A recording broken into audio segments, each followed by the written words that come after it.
Saat bendera kotak-kotak berkibar di sirkuit Buriram, Thailand beberapa waktu lalu, dunia balap motor seolah dipaksa berhenti sejenak.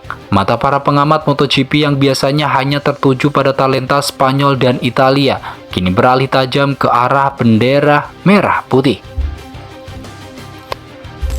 Siapa sangka seorang rookie yang belum genap berusia 17 tahun datang dari kaki Gunung Kidul, mampu mengacak-acak dominasi mesin-mesin KTM yang selama ini dianggap tak tersentuh di kelas Moto3. Ya, dia adalah Veda Ega Pratama. Namun, yang menjadi geger bukan hanya soal finish posisi kelimanya, melainkan sebuah pengakuan mengejutkan dari garasi Honda Tim Asia. Sang manajer, Hiroshi Aoyama, akhirnya buka suara soal apa yang sebenarnya terjadi di balik layar, tentang kelemahan yang justru menjadi senjata mematikan Veda, dan bagaimana GP Brazil akan menjadi saksi sejarah baru bagi Indonesia.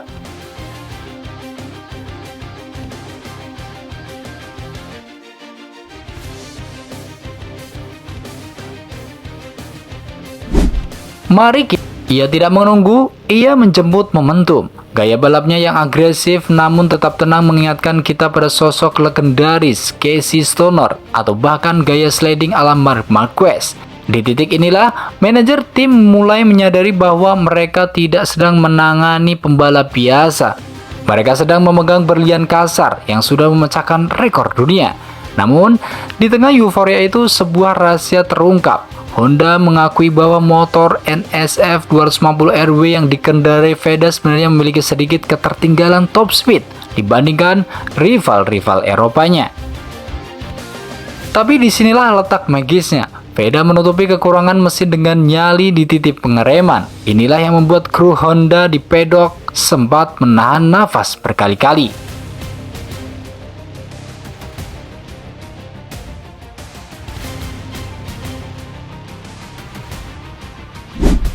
Namun, balapan bukan hanya soal siapa yang paling berani di tikungan pertama. Memasuki lap ke-11 di Thailand, dunia melihat Veda sedikit melambat. Banyak yang bertanya-tanya, apakah fisiknya kedodoran ataukah mentalnya mulai goyah? Jawabannya terungkap dalam evaluasi teknis pasca lomba. Masalah utamanya adalah manajemen ban. Veda yang terlalu lapar di awal balapan menguras habis kompon bannya demi memberikan tekanan pada grup terdepan. Akibatnya, di sisa putaran terakhir ia harus bertarung dengan ban yang sudah kehilangan daya cengkraman atau grip. Saya belajar banyak tentang bagaimana mengatur ritme, ujar Veda dengan rendah hati.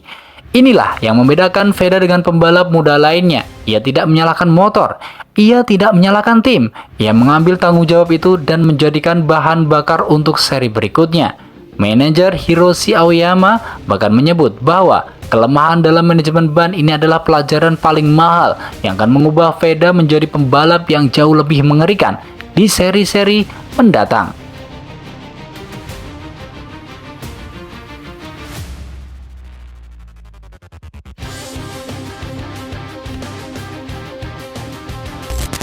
Kini, seluruh mata tertuju pada tanggal 22 Maret 2026, Brazil. Setelah absen selama puluhan tahun, MotoGP kembali ke tanah Samba, tepatnya di sirkuit Gioia yang menyandang nama besar legenda F1, Ayrton Senna.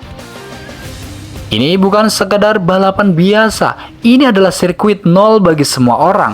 Tak ada data lama. Tidak ada pembalap yang punya keuntungan pengalaman di sini, karena sirkuit ini baru saja direnovasi total. Bagi Veda Ega Pratama, ini adalah peluang emas. Mengapa? Karena sirkuit baru, insting murni seorang pembalap lebih berbicara daripada data komputer. Panjang lintasan yang hanya 3,8 km dengan 12 tikungan teknis akan memaksa pembalap bermain rapat. Disinilah keahlian Veda dalam slipstream dan pengereman ekstrim akan kembali diuji. Jika Veda mampu menerapkan pelajaran manajemen ban dari Thailand ke aspal baru Brazil, maka podium bukanlah lagi sekedar prediksi komentator, melainkan sebuah kepastian yang tinggal menunggu waktu. Mari kita akui, sejak era Valentino Rossi berakhir, ada kekosongan emosional bagi pecinta balap di Indonesia. kita merindukan sosok yang bisa membuat kita berteriak di depan layar televisi pada hari Minggu sore.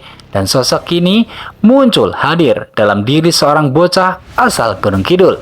Veda bukan hanya membawa motor, ia membawa harapan 270 juta rakyat Indonesia.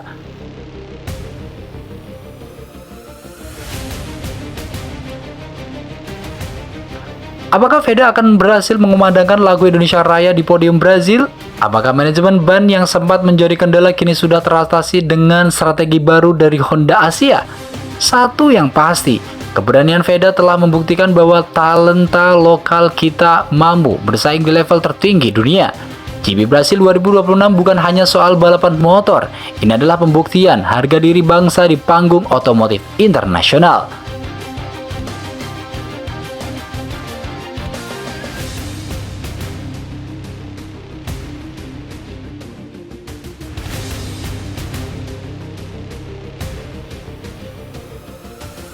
Ya, mari kita kawal terus perjuangan Rocket Boy kita. Jangan beri ruang untuk ragu, karena sejarah besar sedang dipahat oleh tangan mungil yang memegang gas dengan penuh keyakinan.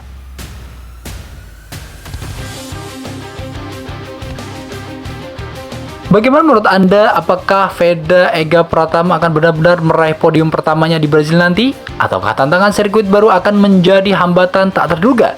Tulis pendapat kalian di kolom komentar.